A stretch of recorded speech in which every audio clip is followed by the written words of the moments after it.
So what I thought I would talk about today is tied to I had I don't know what you would call it, meeting, I guess, but it was an online one with the division of real estate this week. We had an agent within our company who had a complaint filed against them that actually had to do with advertising.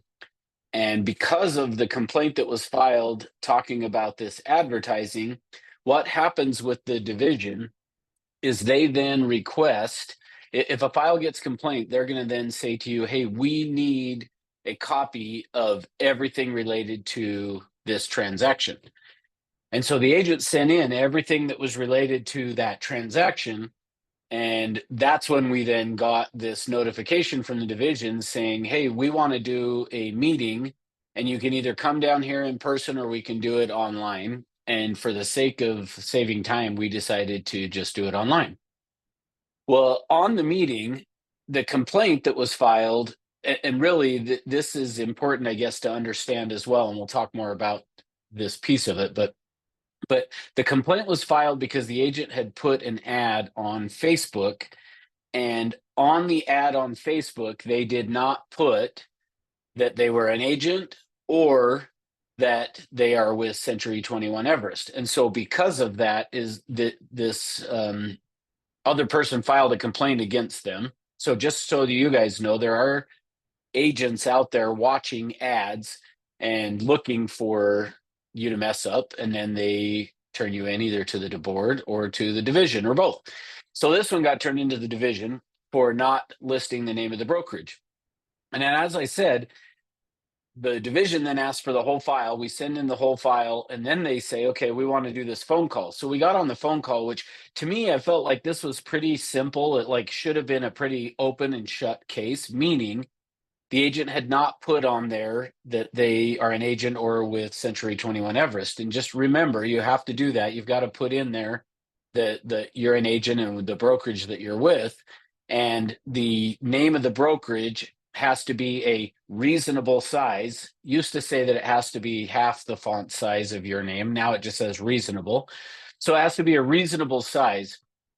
And they didn't put it in there. So for me, I felt like, I wonder why we're doing this phone call, because to me, it feels like this should be a pretty simple thing of, yeah, he didn't put in, or he or she, I should say, didn't put in the name of the brokerage. So therefore, it should be a pretty easy open and shut. Like, I don't understand why we needed to talk. Well, we get on this phone call, and the property that the agent was advertising was a wholesale deal. And so because of that, the division had a few questions that they wanted to talk about. So that's really kind of the gist of what we're going to talk about today is wholesale deals. And there's two pieces that I want to make sure you guys understand in terms of these wholesales. One is when you're on the listing side, two is when you are going to go out and try to do a wholesale deal, which I don't think we have very many agents doing it. But I learned some things on this phone call that now I need to get out to the company. So this is going to be sent out to the whole company after we're done with the recording of this. But so I want to make sure I first start by just explaining how the wholesale transactions work. And then I want to talk about what the division says in relation to you as an agent doing a wholesale transaction. And so, as I said, there's two pieces to this. There's one when it's just you're on a listing and you get an offer that comes in on it, which isn't as crucial. You're not going to have to make really any probably changes for what you're doing that way. But if for some reason, any of you that are listening, whether you're live with me or not, or send out, which I don't believe anybody that's live on here is doing wholesale deals, but I know we do have a few agents within the company that do wholesale transactions where they are going out for themselves trying to wholesale properties. And so I want to share with you what I learned from the division on that. But so first, let's explain what it is. So typically yeah, go ahead, Chris. Can you outline what is that like a flipping property, or what is a That's exactly what I'm going to talk about right now. I'm going to explain it. So yeah, what's typically happening on a wholesale transaction is typically an investor is going to go out and find a property And you could really somewhat do this on any property that's out there, and to some extent we are seeing that happening within our brokerage. Like I have seen recently a bunch where investors are coming to listings that you guys have and saying, hey, I'm going to buy the property. And so this is what it looks like. Is what happens is they go out and they're going to make an offer on a property. They're going to negotiate a price, whatever that is. But contained within that offer is going to say that the seller agrees to let the new buyer, or this buyer who's buying the house, to let them market the property and try to sell the contract. So in essence, what's going to happen is I go out, let's say, and make an offer on your property, Chris, since you had asked. You've got a listing. I go make an offer on it. And contained within that offer, I'm going to do an addendum that says that this contract is going to be assignable. So it's asking the seller to agree to let me assign the contract. And I'm going to ask for the seller to allow me to market, or excuse me, to use, yeah, market, but use pictures of the home to market the contract. And so this is where it becomes this fine line. Is you can't go and market a home for sale that you don't own. And so that's where initially wholesalers had started, is they would go out and do that. They would market it as, hey, I've got this house. Do you want to buy this house? Well, you can't do that because you actually don't own it. But they do own the contract now. If I make an offer on Chris's home, we negotiate and come to an agreement. I now own the contract on that house. And so they do an addendum saying that the seller agrees to let me assign the property and that they will allow me to use photos of the home to market the contract that I have, which this is where the division has a little bit of heartburn, because it is such a razor thin line, the difference between marketing the home and marketing the contract. And a lot of times the division said to me, it feels like you're actually marketing the house, not the contract. And so, but they have permission to do that. And like I said, it's this razor thin line. And so the division is starting to get involved on this because they're getting lots and lots of complaints from consumers and other agents. But so now that I have that agreement, I then go out and try to market and try to find a buyer to buy the contract that I have. So that's one way that they'll do it. The other way that they do it is that they will make the offer that it's going to be in a trust. So they'll go create a trust that is basically the name of the trust is going to be the address of the property. They do the same negotiation to get it under contract. And then what happens is they then turn around and go sell the trust. So the trust is going to purchase the property, but then they just go sell the trust to somebody else. So kind of the same thing. They're either marketing the trust or they're marketing the contract. But it feels like to the division that you're out actually trying to sell the house because you get permission from the seller to use the photos and to do marketing. And in these addendums, it states pretty clearly that they're going to try to find somebody else. Well, I shouldn't say always clearly, but most of the time that they may try to find another buyer for the property. And so really what they're doing is they're trying to go get it under contract at, let's say I get Chris's property under contract at 300,000. And then I'm going to go out now and try to sell it for 330, 340, 350, just somewhere above the 300,000. And if I can get somebody that would be willing to come in and buy that house for, let's say, 330,000, well, I have an agreement with Chris to buy it for 300. So they're now going to pay me $30,000, and then they're going to have that contract assigned to them, and they're going to then purchase from the seller for the 300,000. So if I'm the wholesaler, I just made $30,000 off of getting your property under contract and going and finding somebody else to buy it for a higher price. And they may even do it for 300, $20,000 higher. But if they could find that, then they get that $20,000, assign the contract to the new buyer, who then goes ahead and closes on the property. So the issue that the division has with that is, during this conversation, I felt like I was just on this call just because I'm the principal broker and was like, hey, I'm supporting my agent. I'm going to be on the call and listening. because I didn't have to be on there. And maybe I shouldn't have, although I'm glad I was because of what I learned. Because partway through, the division turned to me and said, "Do you, as the principal broker, require the agent to turn that transaction into the company?" And I said, well, no, we don't, because they're out doing it on their own. They're not, because when they go make these offers, when people are doing wholesale, whether you're licensed or not, if they go out and make an offer on a property, there's typically not any representation going on with that. And therefore, they're just making an offer to go buy the property as the buyer of the house. And so the division said to me, well, are you having them then turn in that transaction and having the money run through the company? And I said, well, no, because it's not a commission and it's not a real estate transaction that they're acting as an agent on.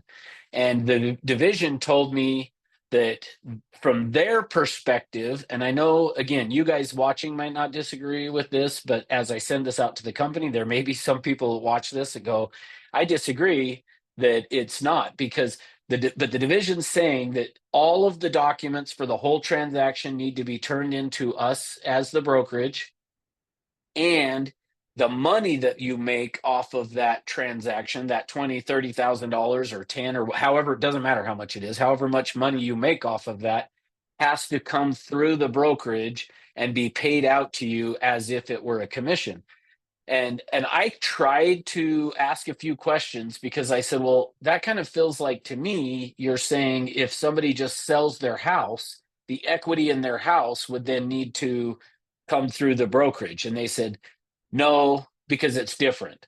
And I was kind of like trying to ask questions to say, well, is it really different though? Because in essence, all they're doing is getting the equity off of a transaction.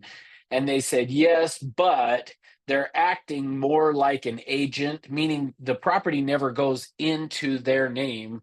They never take title to the property. They're just selling it. And so, from the division's perspective, which is why I'm talking about this today and going to send this out to the whole company, from the division's perspective, doing a wholesale transaction is really, you are acting as an agent.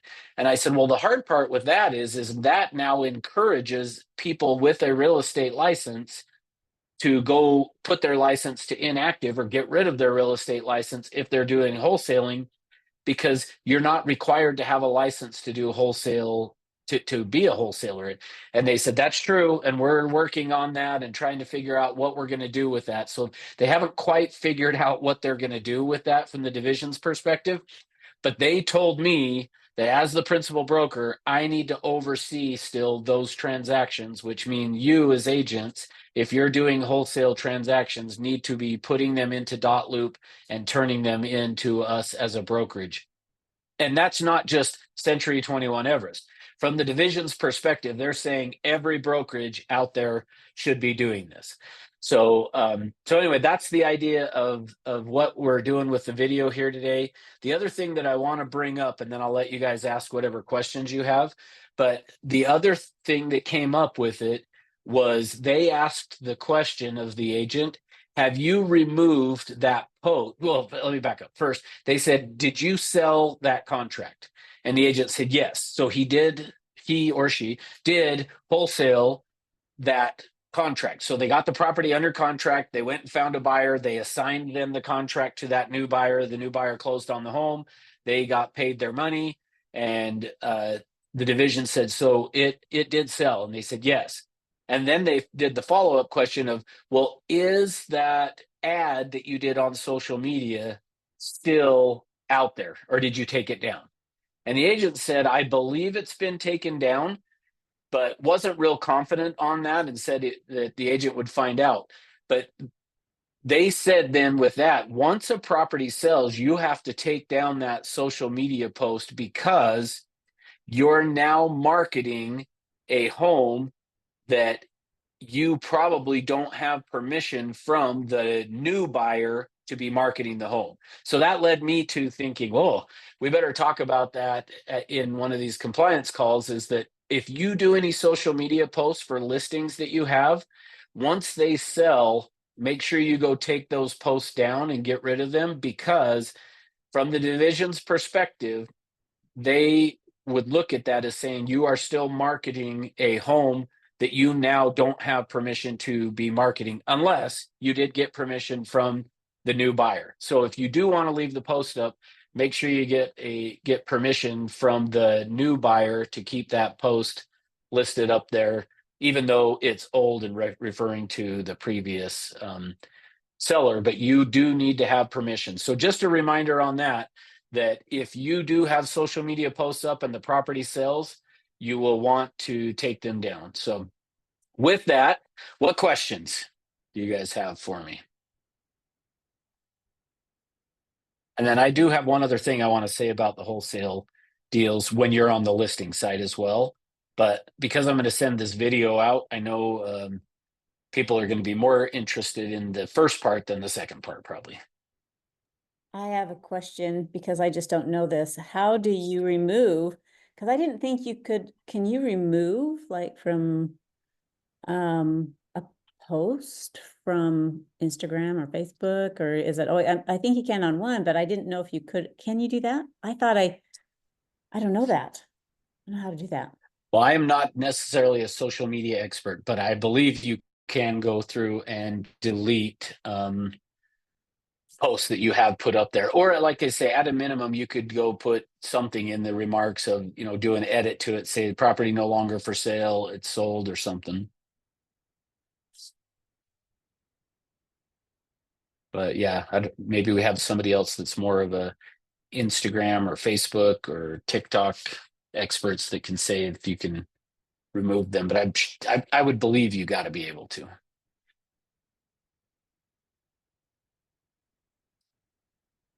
All right. Any other questions? Okay. So the next piece of this, the other thing when you're on the listing side to know about this, and I think we've seen this take place more often within the company, but what is happening is you'll get a listing, and if it is a property that an investor feels like they might be able to make that 10, 15, 20, $30,000 on, they'll come make that offer to you on your listing, and you're going to know it's from a wholesaler when there's the addendum saying that the contract is assignable, that the seller's agreeing to that they're agreeing to let you use the photos to do any marketing of the contract, that they may try to bring other partners on or sell the contract. And typically what's going to happen with those, and is not uncommon, is they'll make that offer. They now get it accepted. Once they have this accepted contract, there still has to be earnest money on this. So keep that in mind as well. But then what will happen is they're now going to go out and start marketing, trying to find somebody to buy that house for that 10, 15, $20,000 more than what their contract on the home is for. But if they don't, so typically what's going to happen is they're going to have inside of this contract, they're going to have in their their due diligence and all that kind of stuff. So just know that what's going to happen is they're going to try to negotiate an amount of time that contract will be fully refundable, whether it's just the due diligence, or they may even try to get the finance and appraisal and have zero on the 8.3 BI as far as if they cancel after due diligence, but before finance and appraisal, that they'll get their whole earnest money back. So they're going to take whatever time they can get on that to go out and market this property. In the event they can't find a buyer for the property, they're going to now come back and just cancel the contract. And now you have been off market, and now you're going back on market and starting over. So just make sure you're aware when those happen, that you're educating your seller as to, hey, there is a very good chance that this offer, if we accept it, is they're going to end up canceling if they can't find somebody to buy it for more. And for me, unless they are come in and negotiate with your seller a pretty drastic discount off of whatever the list price is, it's pretty unlikely they're going to find somebody to turn around and buy the house, especially for more than what you've got it listed on the MLS for. If the home is worth more than what it's listed on the MLS for, you should have already received multiple offers. And so unless they come in and negotiate and get your seller down 30, 40, $50,000 and then try to turn around and market it to sell it for the same as what your list price or maybe even less, then maybe.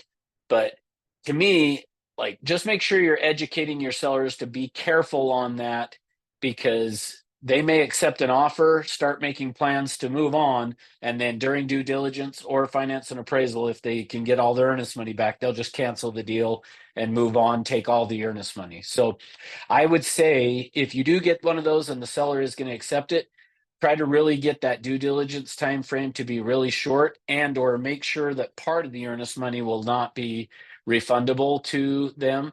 And I would even say once you hit the point that it becomes non-refundable, gets released to your seller. So those are kind of the ideas, the things to keep an eye on in terms of wholesaling. What questions do you guys have? Russ, I had an experience, excuse me, a number of years ago, and I represented a seller on a townhouse, and we didn't get involved with this wholesaler at all, but we did receive the offer.